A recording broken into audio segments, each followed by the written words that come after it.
kedua kaki seorang hamba tidak akan beranjak sampai dia ditanya tentang umurnya bagaimana dia habiskan, ilmunya bagaimana dia amalkan, hartanya dari mana dia dapatkan dan bagaimana dia belanjakan, dan tentang tubuhnya bagaimana ia gunakan.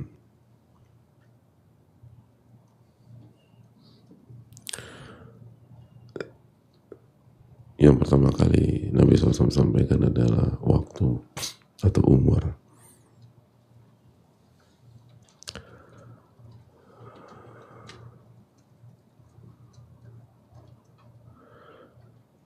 Karena ini adalah hal yang paling penting. Ini hal yang paling urgent. Kemarin kita sudah jelaskan bahwa menyanyiakan waktu itu lebih parah daripada kematian. Karena kematian itu memutuskan hubungan hamba dengan dunia. Sedangkan menyanyiakan waktu itu bisa memutuskan hubungan hamba dengan Allah dan kampung akhirat. Bagaimana yang lebih parah?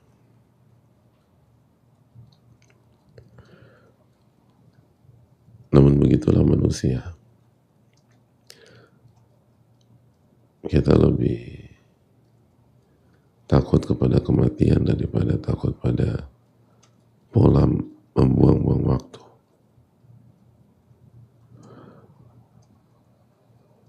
Manusia akan melakukan apa saja agar tidak meninggal atau menunda dalam pikiran mereka ya.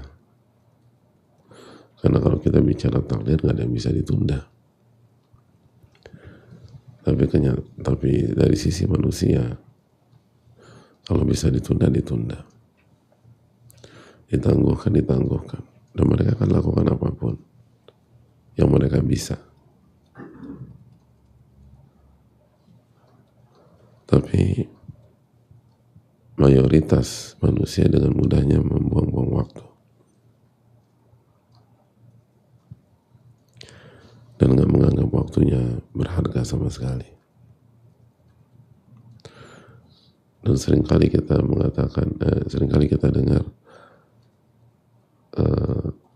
hari ini ngapain ya, gue lagi kosong nih, atau besok gue kosong, atau gue bingung mau ngapain, atau aku bingung mau ngapain, hari ini kosong. Kalau kita benar-benar memaksimalkan waktu, gak ada kalimat seperti itu. Yang ada mungkin nanti gue atur ulang jadwal gue ya, atau aku reschedule jadwalku ya. Dan yang ada bukan waktu luang, tapi yang ada adalah skala prioritas dalam menggunakan waktu. Dan skala prioritas membuka pintu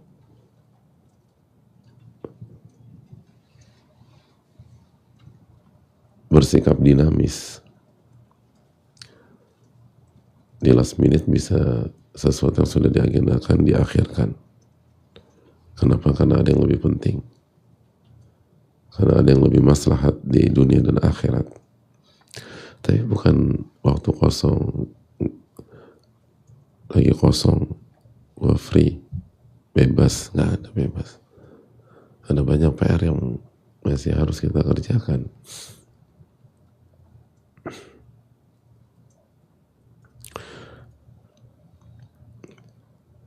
Makanya hadirin Allah muliakan,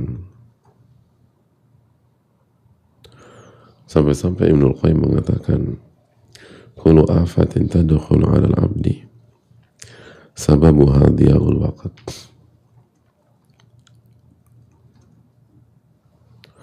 Semua bencana, semua masalah, semua kerugian yang dialami seorang hamba, itu sebabnya adalah menyanyiakan waktu. Wa fasadul qulub atau wa fasadul qalbi, dan rusaknya hati.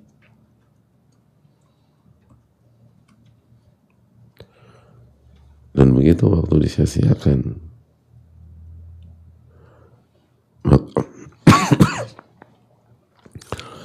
maka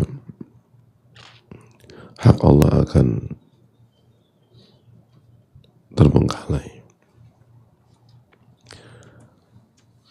dan posisinya di sisi Allah pun akan rusak dan kedudukannya di sisi Allah akan turun,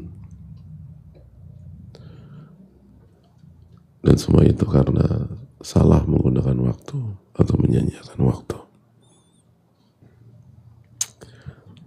Bahkan ulama mengatakan bahwa salah satu hal yang harus dicemburui adalah waktu.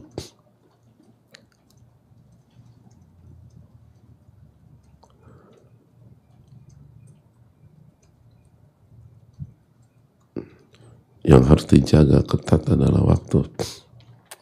Dan kalau kita lihat ada orang bisa jaga waktunya, itu harusnya timbul rasa cemburu. Kok dia bisa ya?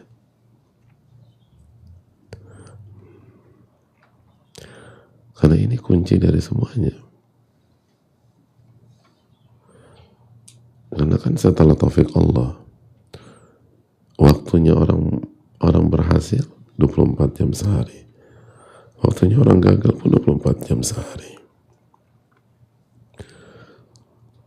Waktu pemenang 24 jam sehari. Waktu pecundang 24 jam sehari. Lalu setelah taufik Allah, apa yang membedakan yang ini berhasil, yang itu gagal?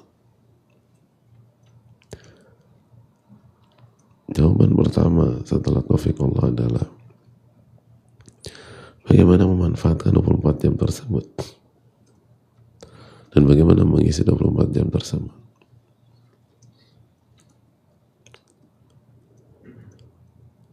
Dan keyakinan bahwa 24 jam itu akan ditanya oleh Allah pada hari kiamat. Dan kaki seorang hamba tidak akan beranjak sampai pertanyaan itu terjawab. Ini yang harus kita tanamkan bersama-sama. Kaki seorang hamba tidak akan beranjak sampai yang ditanya tentang umurnya bagaimana dihabiskan. Maka pembahasan tentang waktu dan mengingatkan sesama kita tentang pentingnya menjaga waktu adalah hal yang paling diprioritaskan. Maka isilah waktu dengan beriman kepada Allah, dengan mengerjakan cabang-cabang keimanan, dengan berusaha mentauhidkan Allah Subhanahu wa taala, dan jangan menggunakan waktu untuk kesyirikan. Jangan menggunakan waktu untuk kebid'ahan atau kemaksiatan. Dan gak ada yang sempurna, jelas. Kalau kita khilaf mengerjakan dosa, segera istighfar, taubat, dan wa'atbi sayyi'atal hasanata tamhuha. Langsung gunakan waktu untuk kebaikan. Niscaya kebaikan itu akan menghapus keburukan tersebut. Semoga Allah memberikan taufik kepada kita. Wassalamualaikum warahmatullahi wabarakatuh. Subhanallah wa bihamdihi, la ilaha illa anta, astaghfiruka wa atubu ilaik. Assalamualaikum warahmatullahi wabarakatuh.